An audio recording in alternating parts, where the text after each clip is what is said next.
विधा होती है जिस विधा से हमारे छात्र छोटे बच्चे बहुत पसंद करते हैं, वह विधा है कहानी विधा। कहानी एक ऐसी विधा है कि जो आनंददायी है, बच्चे आनंदित होते हैं, बच्चे की जिज्ञास प्रवृत्ति को विकसित करती है कहानी विधा और कल्पनाशीलता को बढ़ाती है। कहानी से क्या होता है?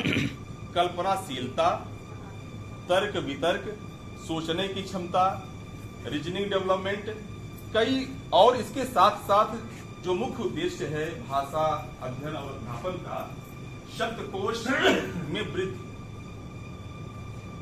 शब्दों को पहचानना, शब्दों को जानना और अपनी अभिव्यक्ति।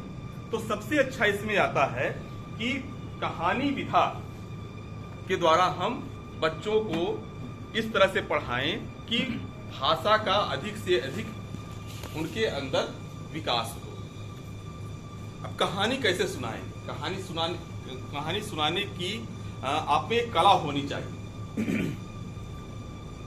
जैसे मान लीजिए कि एक कल्पनाशीलता की बात कर रहे हैं, आप कक्षा 1 के बच्चे हैं, मैं ऐसे ही कहानी सुना रहा हूं। और एक चीज और देखिएगा, आप देखे होंगे, महसूस किए होंगे कि छात्रों को जब आप कहानी सुनाते हैं तो उसी कहानी को कुछ छात्र अपने सहपाठियों के साथ मनगढ़ंत रूप में, मतलब उसमें कुछ और जोड़ करके सुनाने का प्रयास करते हैं। ऐसा ध्यान दिए हैं आप कभी?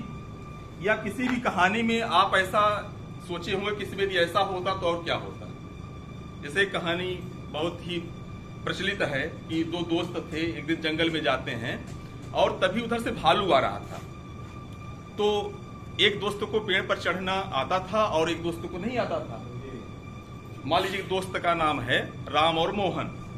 तो राम को पेड़ पर चढ़ने के लिए वह कला वो जानता था। तो राम पेड़ पर चढ़ गया और मोहन से चढ़ते नहीं बनता था, तो मोहन वहीं पर पेड़ के नीचे लेट गया। जब भालू आया तो अपनी सांस बंद कर लिया। भालू आकर के मोहन के ऊपर सूंघता है और कुछ देर के बाद चला जाता है। तो भालू क्यों नहीं खाया होगा मोहन को? क्या कारण है? अच्छा, मोहन सांस रोक लिया था। और क्या कारण है? अच्छा देखिए, इसमें अब ये बच्चों से हम बात करेंगे, उनकी कल्पनाशीलता का विकास होगा, सोचने की क्षमता बढ़ेगी।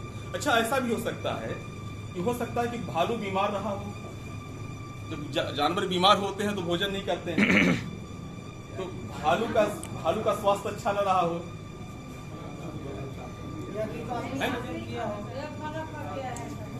भालू का पेट पहले से भरा रहा।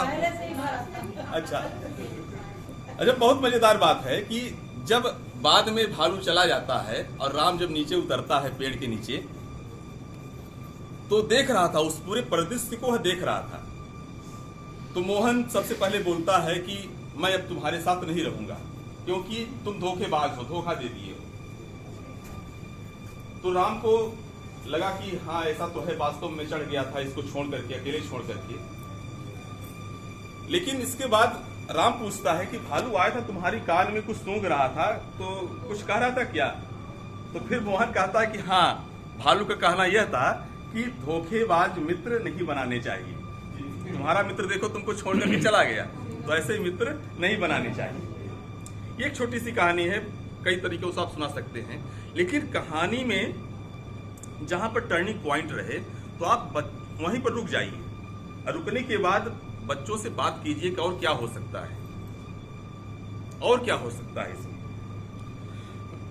कहानी जब सुनाई जाती है तो हमारे सामने कोई भी फिल्म नहीं चलती है। जैसे हम टॉकीज में बैठ करके टेलीविजन में किसी फिल्म को देखते हैं, धारावाहिक देखते हैं, तो दृश्य और श्रव्य दोनों उपस्थित रहता है।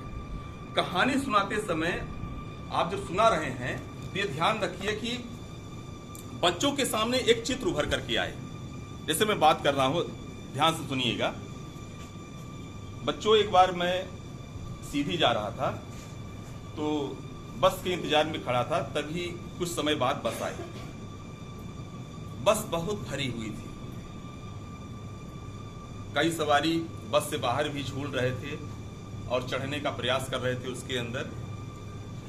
ठसाठस यात्रियों से भरी हुई बस, फिर भी आवश्यकता थी लोगों की जाने के लिए, सीधी पहुंचने के लिए, तो जा रहे थे। मुझे भी चढ़ना था। तभी मैं देखा कि मेरे पीछे एक बुढ़िया एक गठरी को अपने सिर में रख करके, वह भी लालायित थी बस में चढ़ने के लिए, उसे भी जाना था। मैं जैसे ही बस के फाटक के पास पहुंचा और चढ़ा, तो कंडक्टर ने बुढ़िया से कहा कि कहाँ जाना है माता जी। बुढ़िया ने कहा कि लेते चलिए, मुझे भी जाना है अपने बेटे के घर। अब वो जो गठरी थी बुढ़िया की, तो उस गठरी को कंडक्टर कहा कि इसे बस के ऊपर रख देते हैं, इसलिए कि बस के अंदर इतनी भीड़ है कि यह गठरी बस के अंदर नहीं जा पाएगी।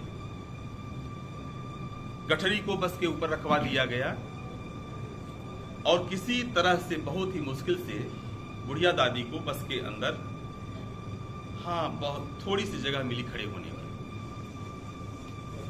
कुछ समय के बाद जब अपने गंतव्य पर वह बुढ़िया दादी पहुंचती हैं, बस रुकती है। रुकने के बाद जब गठरी बस के ऊपर से कंडक्टर के द्वारा दिया जा रहा था, तो जल्दीबाजी में वह फेंक देता है। गठरी की पोटली खुल जाती है और सड़क पर चारों तरफ बिस्किट के टुकड़े बिखर जाते हैं। यह परिदृश्य जो है देख करके लगा कि यह बिस्किट वह अपने नातियों के लिए लेकर के जा रही थी। हो सकता है कि पैसा हो या ना हो, पैसे खरीदे। ये जब मैं कहानी आपको सुना रहा हूं, तो जब मैं बोला कि बिस्किट के टुकड़े सड़क पर इस तरह से फैल रहे हैं, तो आपके मन में पूरा दिख रहा होगा कि कैसे बिस्किट लुढ़कता है, ऐसा दिखाई दे रहा था।